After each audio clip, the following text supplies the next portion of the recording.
Estimados alumnos, bienvenidos a una nueva clase del curso de electricidad industrial. En este capítulo veremos motores de corriente alterna. Comencemos. Los motores de corriente alterna hoy en día son los más utilizados debido a que las redes de distribución eléctrica corresponden a ese tipo de corriente, ya que generalmente son de construcción más sencilla que los de corriente continua. Debido a ello, son más económicos y requieren de menor frecuencia de mantenimiento. Por el contrario, la cupla de arranque tiende a ser más baja, a igual potencia, sus dimensiones constructivas son mayores.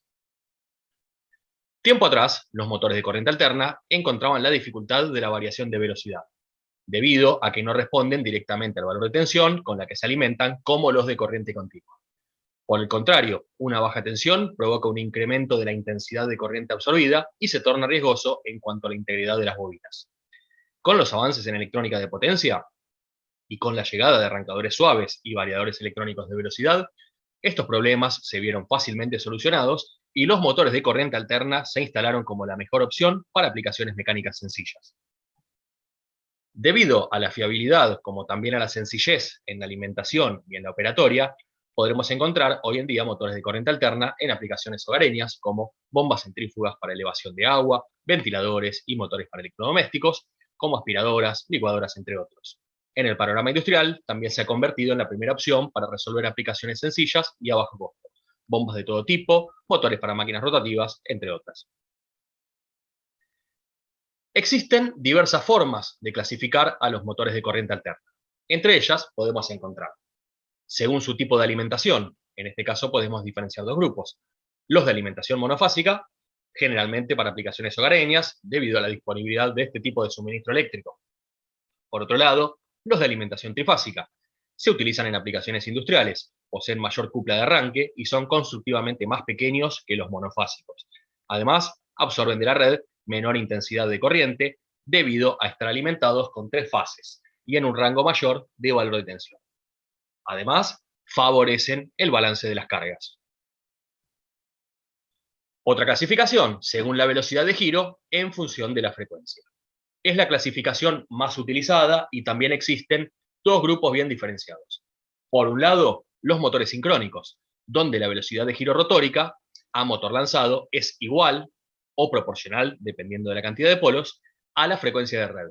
Es decir, no existe el resbalamiento o deslizamiento. Por ejemplo, una máquina sincrónica de un par de polos alimentada a 50 Hz tendrá una velocidad de rotación de 3000 RPM. Los asincrónicos, o llamados también de autoinducción, necesitan del resbalamiento para funcionar, es decir, que exista una diferencia entre la velocidad de giro del campo magnético estatórico, directamente producto de la frecuencia de red, y la velocidad de giro del rotor, para que se produzca la inducción en él. Por ejemplo, un motor asincrónico, un par de polos, alimentado a 50 ciclos, tendrá una velocidad cercana a las 2850 revoluciones por minuto, dependiendo del porcentaje de resbalamiento y de la carga. Motores sincrónicos. Como mencionamos anteriormente, se caracterizan porque la velocidad de giro rotórica responde directamente a la frecuencia de alimentación. Es decir, no poseen resbalamiento. Se entiende por resbalamiento a la diferencia o disminución de la velocidad de rotación mecánica del motor respecto a la velocidad de sincronismo. Tienen la ventaja de poseer un alto factor de potencia, muy cercano a la unidad, debido a sus bajas pérdidas magnéticas. Comúnmente se han usado en máquinas grandes que tienen una carga variable y necesitan una velocidad constante. Su arranque ha sido siempre complicado, por lo que su uso ha estado muy limitado. Actualmente se han encontrado nuevos sistemas de arranque de los motores síncronos y nuevos diseños. Partes de un motor sincrónico. Se componen principalmente de un bobinado estatórico fijo en la carcasa del motor, un bobinado rotórico fijado al eje y un sistema de anillos de rozamiento y escobillas para la alimentación de este último bobinado.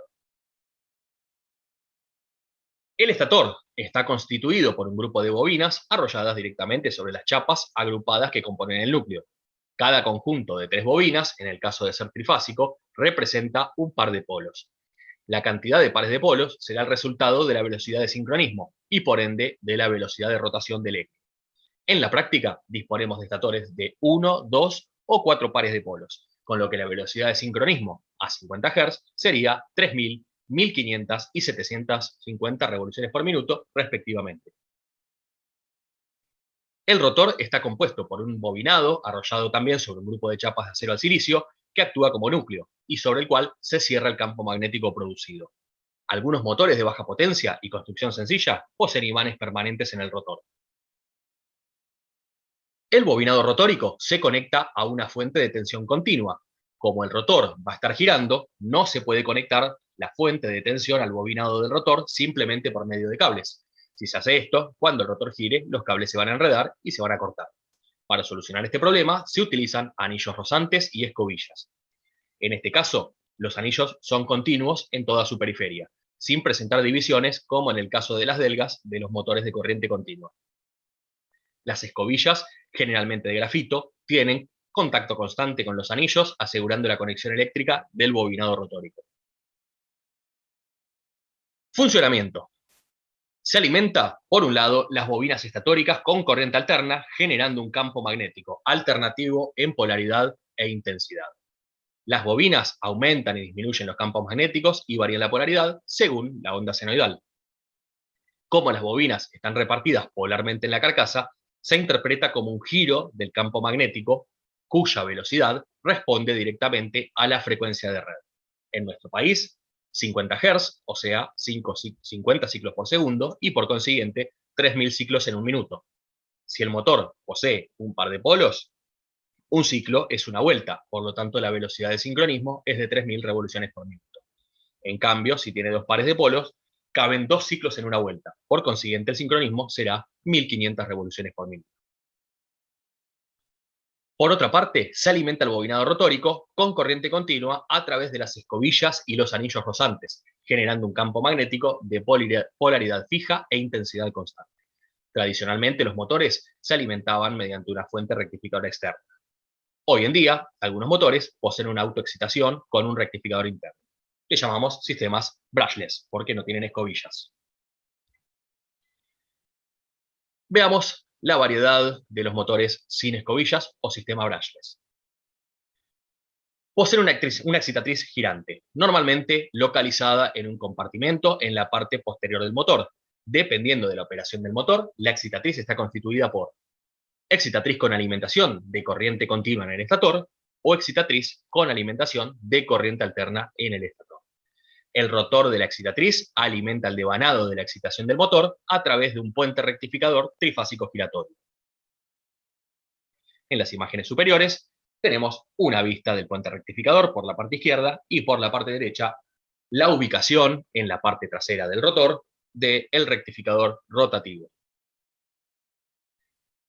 Entonces, el campo magnético rotórico de polaridad fija es repelido por el estatórico debido a igualdad de polos, obligándolo a que gire.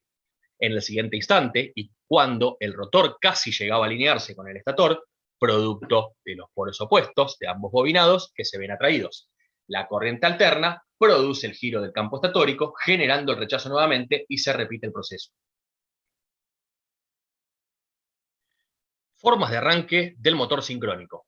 Como mencionamos anteriormente, una de las desventajas del motor sincrónico es la complejidad para arrancarlos. Para que el motor pueda funcionar es necesario llevar el rotor desde su estado en reposo a la velocidad sincrónica. Veremos tres métodos distintos. 1. Arranque con motor auxiliar. 2. Arranque mediante devanado de amortiguación. Y 3. Arranque con variador de frecuencia. Arranque con motor auxiliar. Primero, se desconecta la fuente de tensión continua que alimenta el rotor del motor sincrónico y se conecta el estator a una alimentación trifásica. Luego, se conecta el eje del rotor a otro motor, como puede ser un motor de inducción, llamado motor auxiliar. Se pone en funcionamiento el motor de inducción que hace girar al rotor del motor sincrónico a una velocidad muy cercana a la del sincronismo. En ese momento se conecta la fuente de tensión continua, por lo que el rotor del motor sincrónico se transforma en un electroimán y se produce el enganche magnético entre el campo magnético del estator y el del rotor. Finalmente, se alcanza una velocidad constante e igual a la sincrónica y ya es posible desconectar el motor auxiliar. En la imagen inferior observamos un pequeño motor asincrónico conectado sobre el eje del motor sincrónico de escasas dimensiones, porque este motor arranca embragado, arranca en vacío. Arranque con devanado amortiguador. Este es el arranque más popular y consiste en colocar unas barras, como las del rotor jaula de ardilla, en las caras del rotor del motor sincrónico. Estas barras le permiten arrancar al motor como si fuera un motor asincrónico. El campo magnético giratorio del estator induce corriente en las barras y estas corrientes interactúan con el mismo campo giratorio, generando fuerzas que hacen girar el motor. Al igual que el arranque anterior, al principio no se conecta la fuente de tensión continua al devanado del rotor. Cuando el rotor alcanza una velocidad muy cercana a la sincrónica, se conecta la fuente de tensión y continua al bobinado del rotor. Se produce el enganche magnético. En el momento en el que el rotor alcanza la velocidad sincrónica, ya no se inducen más corrientes en las barras del devanado amortiguador. Esto se debe a que la velocidad relativa entre las barras y el campo magnético giratorio es cero. Por lo tanto, no hay variación del flujo magnético enlazado. Arranque con variador de frecuencia. El variador es un dispositivo de electrónica de potencia que permite variar la frecuencia con la que se alimenta el estator del motor sincrónico. Al variar esta frecuencia, también se modifica la velocidad con la que gira el campo magnético producido por el estator.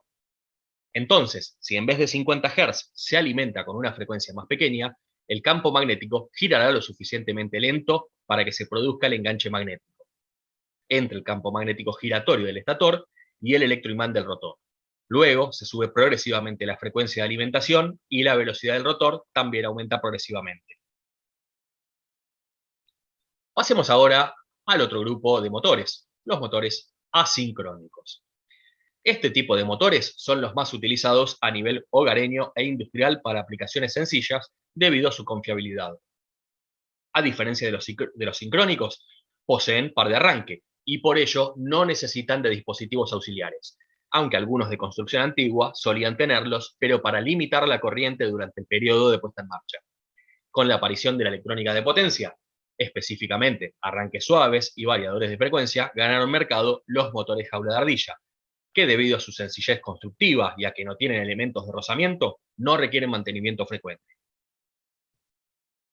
Piezas que los componen. Entre ellas podemos destacar una chapa de identificación con todos los datos del motor, un cáncamo para alisaje, la carcasa que contiene todas las partes del motor, ya sea el estator, el rotor, los cojinetes, un estator que consta de las bobinas arrolladas sobre chapas en silicio, un eje con un chavetero para el bloqueo mecánico del apoleo del elemento que se le agregue mecánicamente, un rotor que puede ser bobinado o puede ser jaula de ardillas, una caja de bornes donde se efectúan las conexiones, un ventilador para favorecer el enfriamiento por un caudal de aire y la cufia que conduce el aire hacia la carcasa.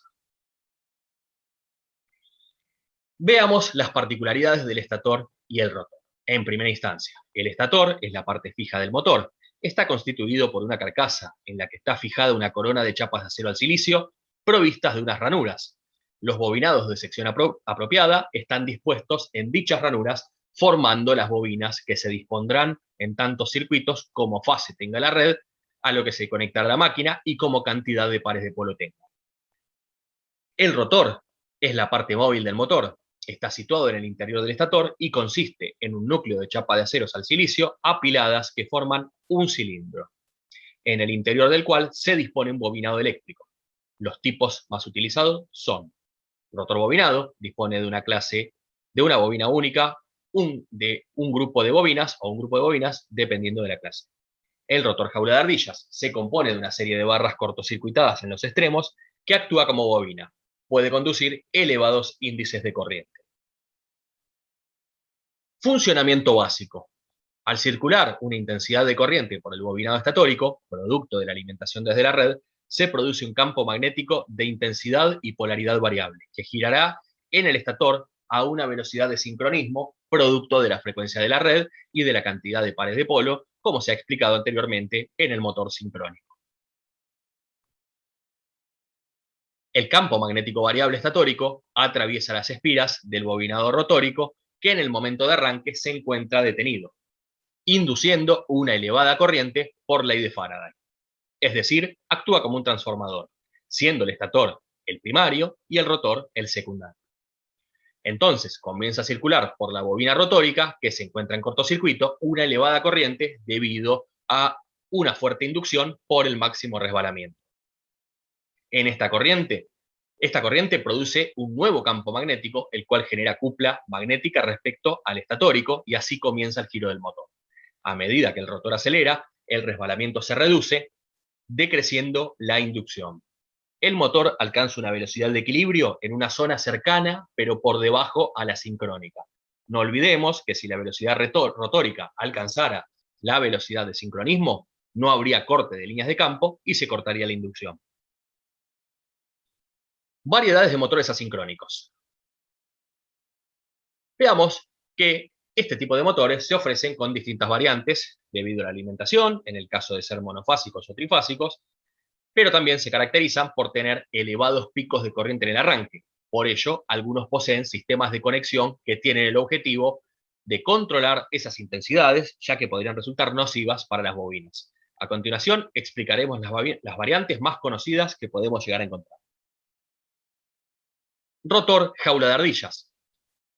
Este tipo de motor, también llamado de rotor en cortocircuito, es el más sencillo y el más utilizado actualmente. En el núcleo del rotor está constituido por chapas estampadas de acero al silicio, y en el interior de las cuales se disponen unas barras generalmente de aluminio moldeado a presión. Las barras del devanado van conectadas a unos anillos conductores denominados anillos extremos.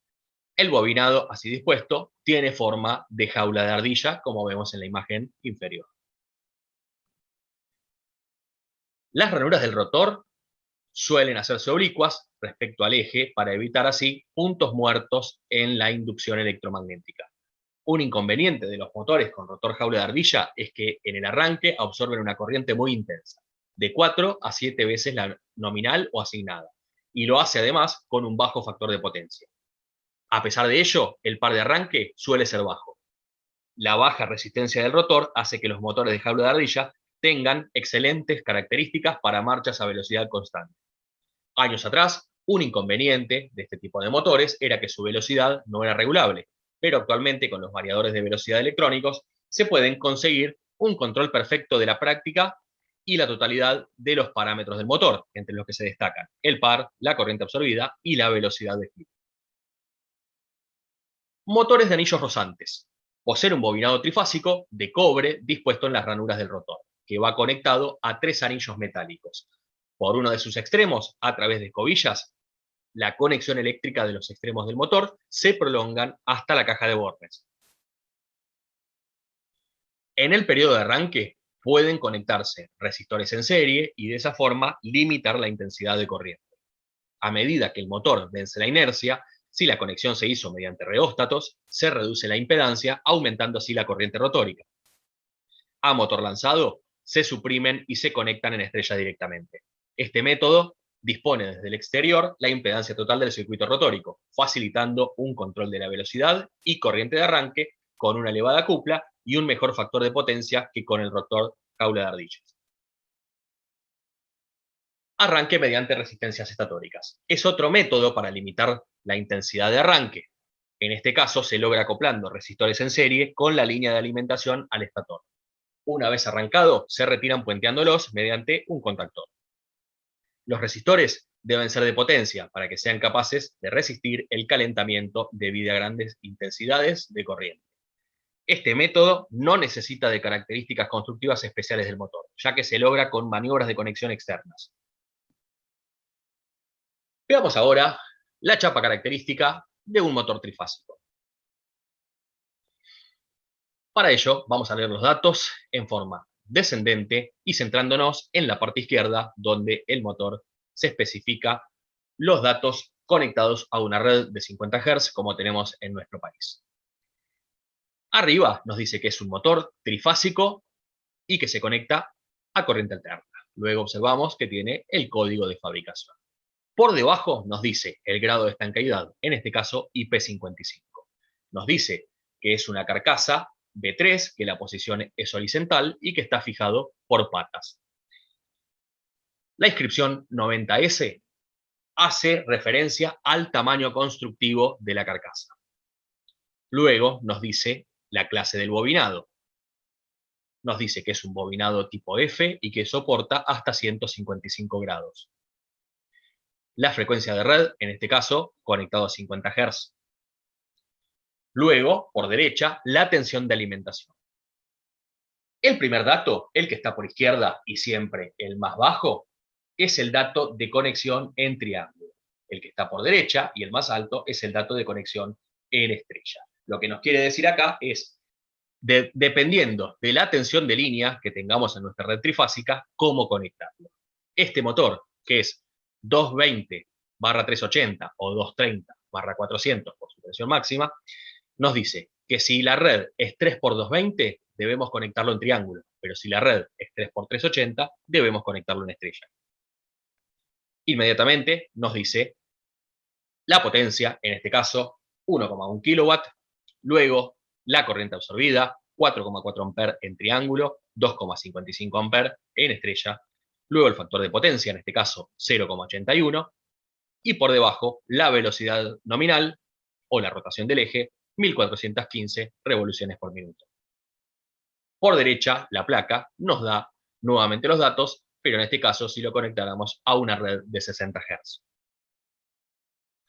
Forma de conectar un motor trifásico.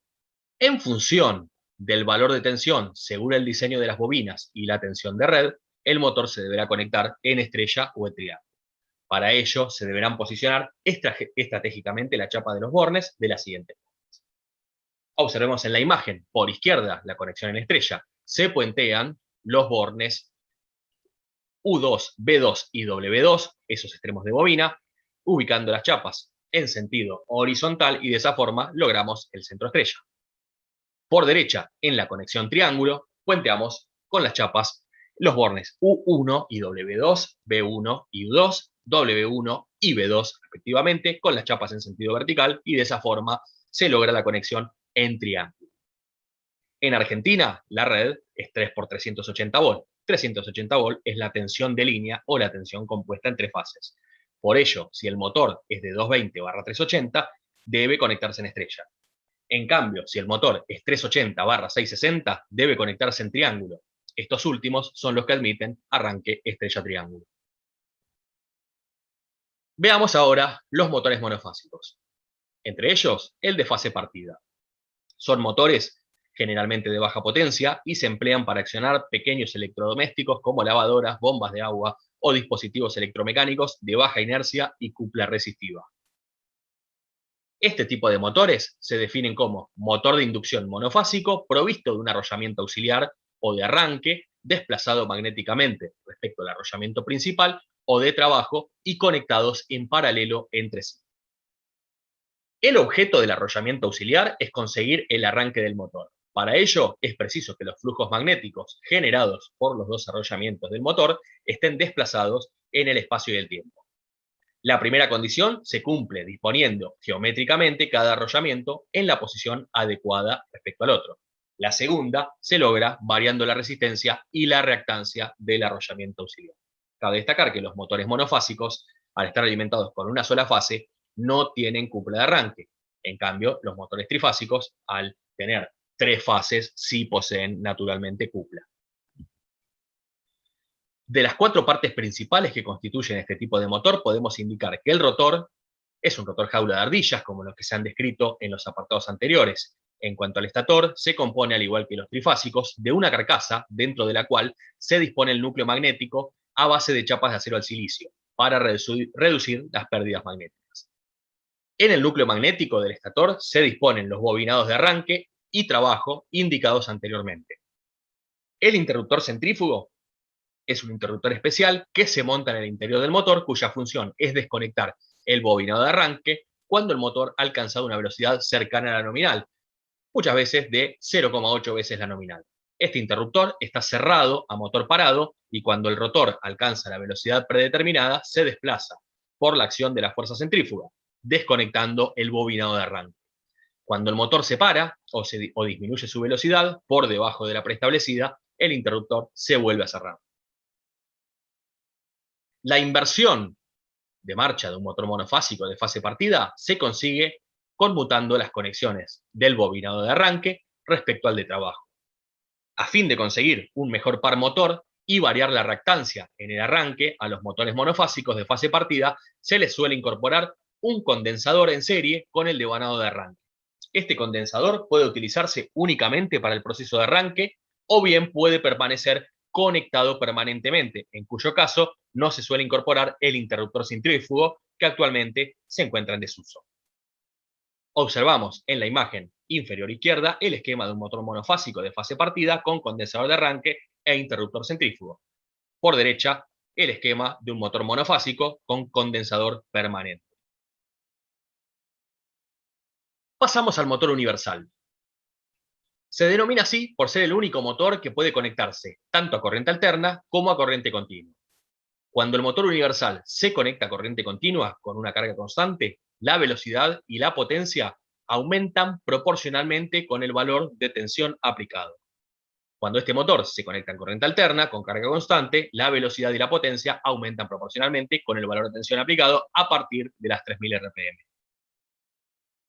Sus principales características son: funciona con corriente alterna y corriente continua, posee un par de arranque muy elevado, la velocidad es directamente proporcional a la corriente, son constructivamente pequeños en comparación con un motor de inducción monofásico. Para invertir el sentido de rotación, se invierte el sentido de la corriente en cualquiera de los bobinados. Debido a su pequeño tamaño, a su elevada cupla de arranque y a la facilidad de variación de velocidad, son muy versátiles. Se utilizan en electrodomésticos, máquinas eléctricas manuales, entre otros. Su desventaja principal es que no son de servicio continuo, ya que al poseer escobillas rozantes requieren de mantenimiento frecuente por el desgaste de las mismas. Partes de un motor universal. Bobina estatórica. Se la conoce con el nombre de inductor o campos inductores. Bobinas rotóricas. Es el rotor bobinado y se le conoce con el nombre de inducido o armadura. Colector. Está formado por delgas. En cada una se encuentra conectada los diferentes extremos de bobina que componen el rotor. Escobillas. Son fabricadas de grafito por ser un material conductor y suave y un coeficiente de temperatura negativo. Se encargan de alimentar el rotor. Resortes. Sirven para asegurar el contacto eléctrico de las escobillas con las delgas ejerciendo presión. Tapas o escudos. Sirven para sostener el eje del motor y dar la estructura mecánica al motor.